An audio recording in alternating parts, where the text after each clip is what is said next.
根据英国《金融时报》和美国媒体《纽约时报》引述美国官员报道，俄罗斯正在向中国请求军事和经济援助。该报道援引不具名的美国官员称，自俄罗斯开始入侵乌克兰，俄罗斯便一直请求中国提供装备。美国高级官员警告说，若中国帮助俄罗斯回避制裁，必定面对严厉经济制裁。在周一的记者会上，中国外交部发言人回应称，军事请求纯属美方的虚假信息。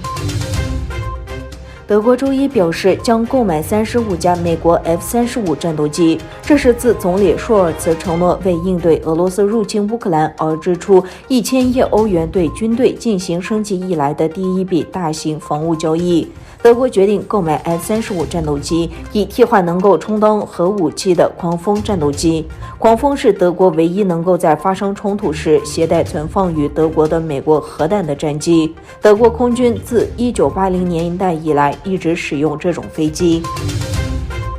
德国总理舒尔茨于当地时间3月14日访问土耳其，这是他自去年年底接替默克尔出任德国总理后首次访问土耳其。当天下午，土耳其总统埃尔多安在总统府举行隆重仪式，欢迎舒尔茨到访。埃尔多安在新闻发布会上表示，2020年我们与德国的双边贸易额估计为380亿美元，到2021年超过410亿美元。双方希望尽快将双边贸易额提升到500亿美元。近日，新冠变种病毒奥密克戎迅速传播，导致中国大陆疫情迅速升温。继吉林长春实施封闭式管理后，广东深圳宣布封城。作为中国超大城市之一的深圳，有人口约1700万。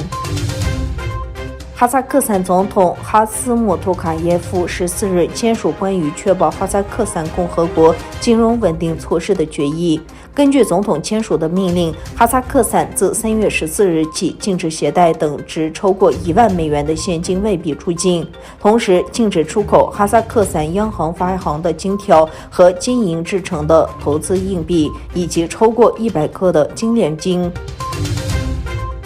保加利亚教育部长尼古拉·丹科夫表示，本国可以为近2万名逃离战争的乌克兰儿童提供上学机会。与此同时，波兰教育和科学部长在新闻发布会上宣布，3万名乌克兰儿童正在接受波兰语教育。